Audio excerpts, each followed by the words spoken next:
Okay. Trein. Jy moet dit baie... O, jy... Wat sien jy sien? Overlap. Selfde dikte. Kan die ou sê hier. Mooi. Hulle het my visa. Sien, hier's pak wiele en afgebreekte karre. Dis wie is dit nou? Pas vir die paal. Jarlikheid. Yep, that's me. You're probably wondering how I ended up in this situation.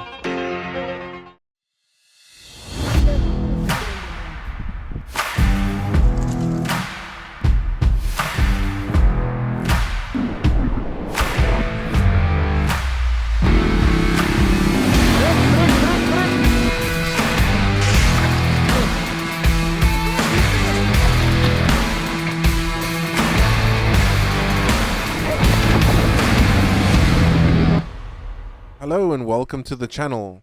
Just when we thought we'd seen all there was to see, suddenly I stumble across another secret of a Port Elizabeth long ago. So obscure in fact that it wasn't even included in the map that we used to find these places. Instead I found it on a completely different map.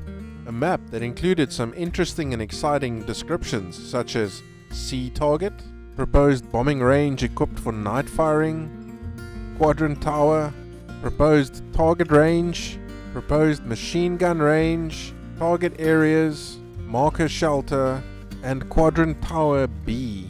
Now for the eagle-eyed among us, we can see the Swartkops River on the map, which is the same Swartkops River that we had to cross to get to the Amsterdam Hook Observation Fort in part 2 of this series. But back in present day, you're riding with myself and the Goose as we uncover some more of Port Elizabeth's secrets. Oh, okay. Trein. Jy moet dit baie... O, jy... Okay, wacht, dis 'n gat. Jy gaan maar 50 punt draai moet maak. As dit 'n voetpaadjie is, dit 'n voetpaadjie vir baie vet mense. The goal is to get as close as possible before we actually have to walk. The story goes that during the wartime in the 1940s, this entire area was earmarked for a bombing range and target practice zone with the Air Force. Hence the need to put up a few structures in the area in order to facilitate this goal. Unfortunately, after 80 years have gone by, most of this infrastructure is gone. But if you look closely and carefully here and there, you'll still find evidence of the original bombing fields. Starting with this peculiar little building, photographed in 2016 by Richard Tomlinson of the South African Military History Society. Finding the building is easy, but getting there not so much. Dis oud. I know. Dis hoekom dit so exciting is. Ja, hier's definitief detectorists hier gewees. Kykie. The telltale signs of a detectorist. Kykie gat. Ek sien, ja. I imagine this is a prime location for metal detecting. I wonder what interesting artifacts they found here.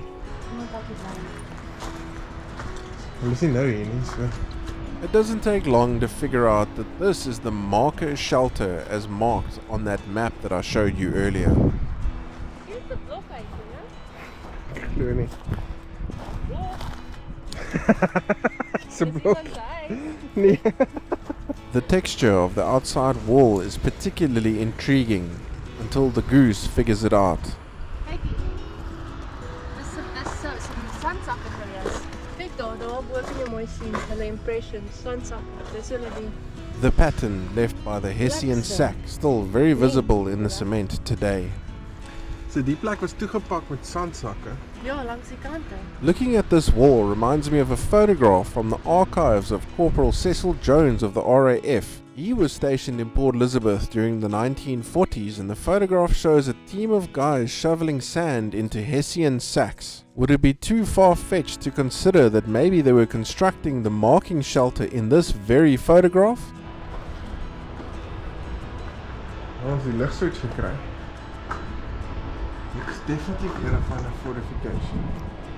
Someone is definitely using this building as a form of a shelter now. Fortunately, they're not here right now, so we're just quickly going to show you the inside and then we'll leave. That is until Rolly spots something noteworthy in the corner. Wat sien jy? Nee, hier is iets wat die nes gemaak het, sien jy? He's got me really curious about what's under there now, so we start to dig a little. And then I realize. There's a rot. Kom Lars, kom. Good boy. Boy. Such a good boy. The goose calls it a day and Christo joins me for the rest of the Wat adventure. land of wat? Used to be a bomb shelter.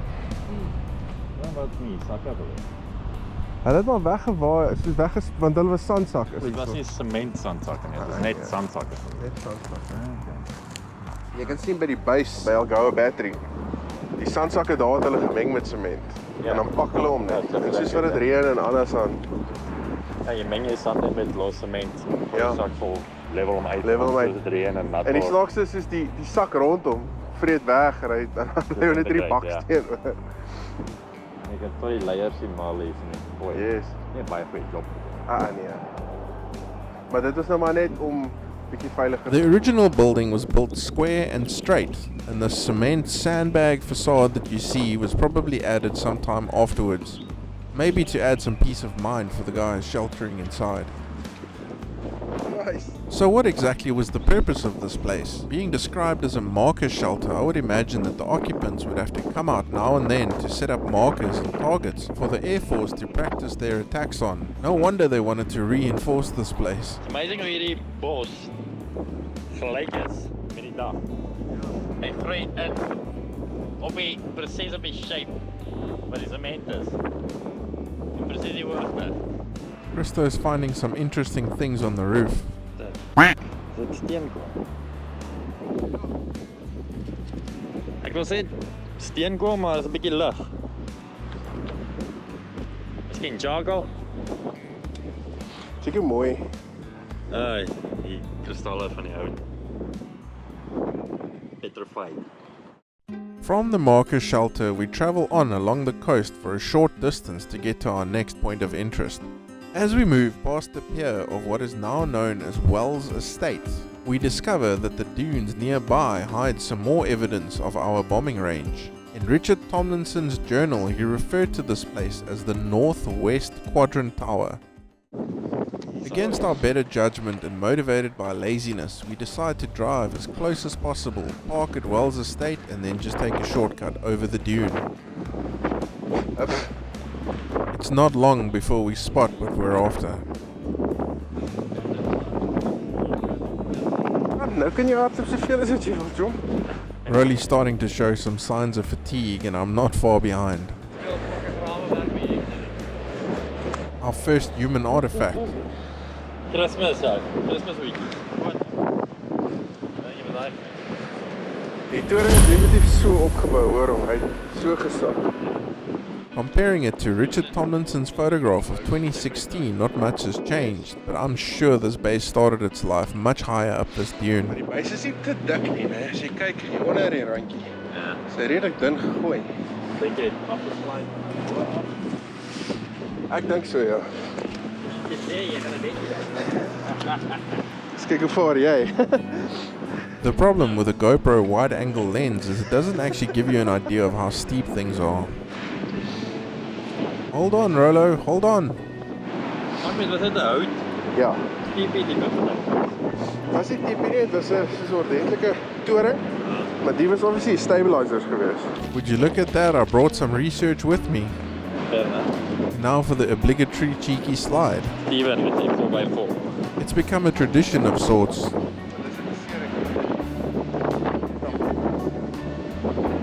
Wat's daaronder?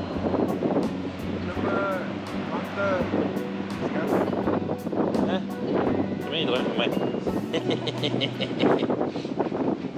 You can't fault Christo's logic on this one. Gaan ek aan stop? Wag nou eers. Fast and Furious.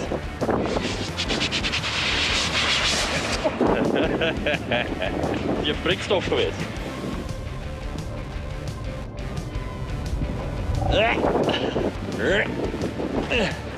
Come on, Ellie.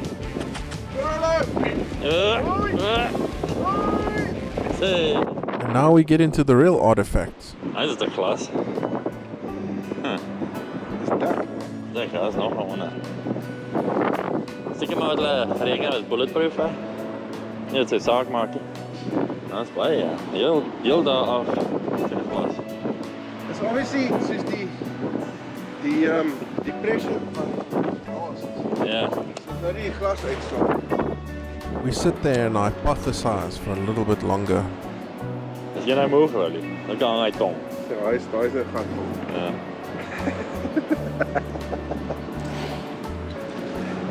Look at the speed of light.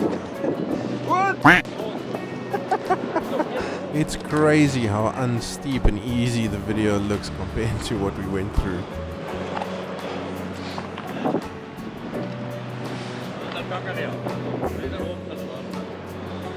Miskien original plankies wat hulle gehad het.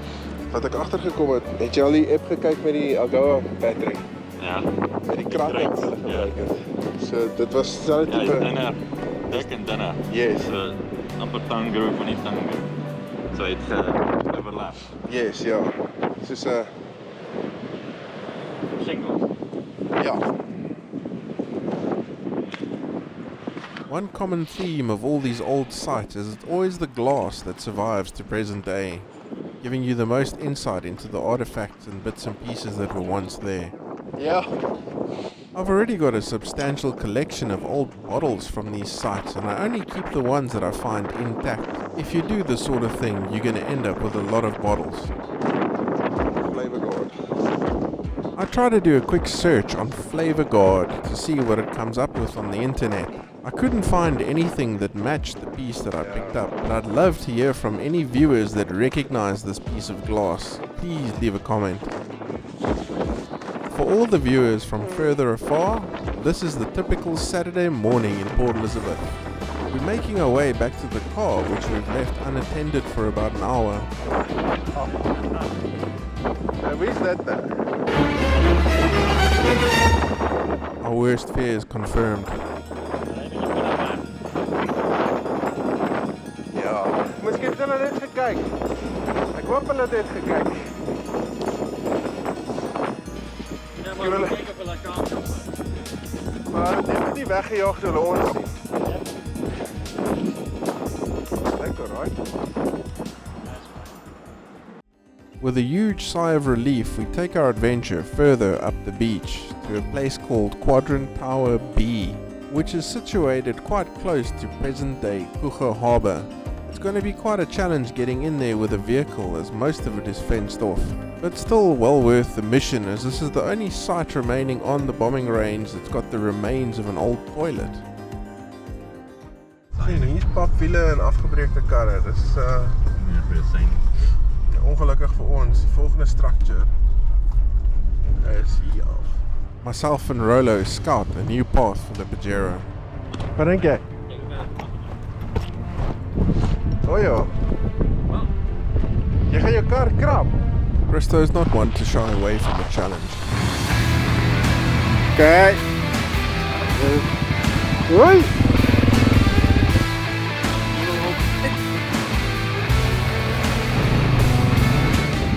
Ja. Oppas vir die paal. Jarlikheid. Once through the first bit, the road opens up quite nicely, which means there's no need for me and Rolo to walk ahead anymore. Besef Ronnie. Hy's op sy eie.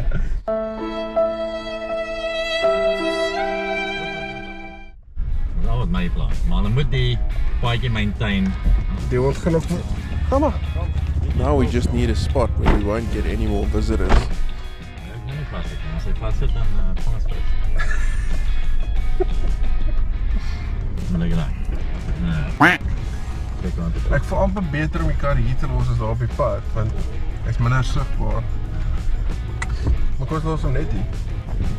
So with a fair bit of distance still remaining between us and the site, we decide to leave the Pajero behind the dunes and take a slightly overgrown path in the general direction of where we want to go. Okay.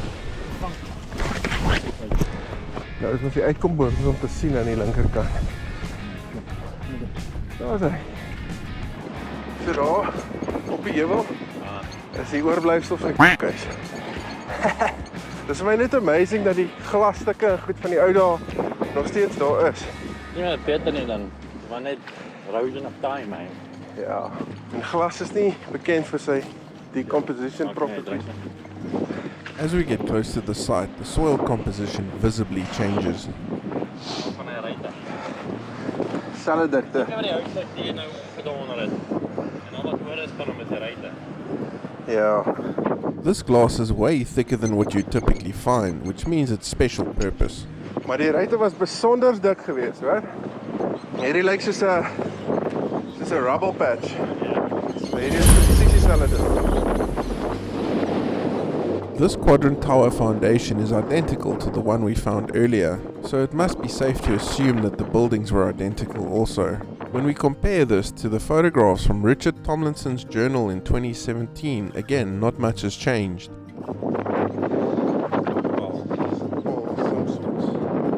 But there are some interesting bits and pieces scattered around the area. Daar is ook die beentjies. Sien, hier was 'n paal. Dis 'n houtpaal daai. Ja.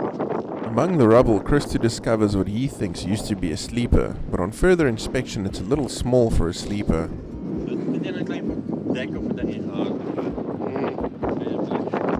As soon as Christo mentioned the word deck, it immediately reminded me of a photograph taken by Cpl Cecil Jones of the RAF in 1940 when his team had built structures on the beach resembling arrows and indications for the planes above.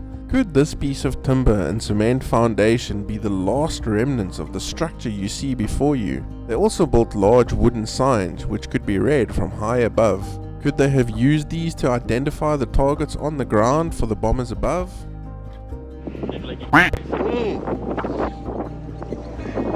Dis die laaste. Maar check daai. Stuk concrete net aan die een kant. Also, from Cpl Jones's archive, we have this one single surviving photograph of what the quadrant tower looked like, complete with its wooden construction, thick glass windows, and slanted stabilizers at the corners. Amper asof iets. En hier is ons latrine. During the development of the bombing range, it was ordered that toilet facilities be erected at each quadrant tower, but it is unclear how many of these toilets were realized, as getting water to this area was a big challenge.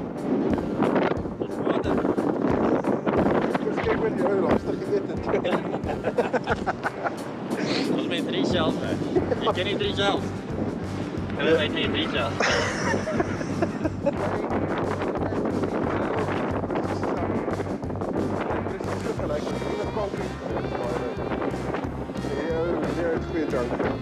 Staying true to form, this toilet is almost an exact copy of the one that we found behind the Sea Hill observation post in part 3. Luckily, that one was still intact, so we have a reference of what it once looked like. Obviously nie behoort nie. Daai was die ding onder hom. Die actual septic tank. Yes. Dis 'n long ding. Ja. Hulle het groot plat besluit. Daai ding is gesit. Even the type of bricks used were exactly the same. Sorry, bicycle misschien. Just for reference, here's the photograph that Richard Tomlinson took back in 2017. Dit redelik ver daar deur die. We decided to not hang around for too much longer and make our way back to the car. As jy binne hom. Since Cpl Jones helped us out so much with this video, I decided to honor him by sharing some more from his archives.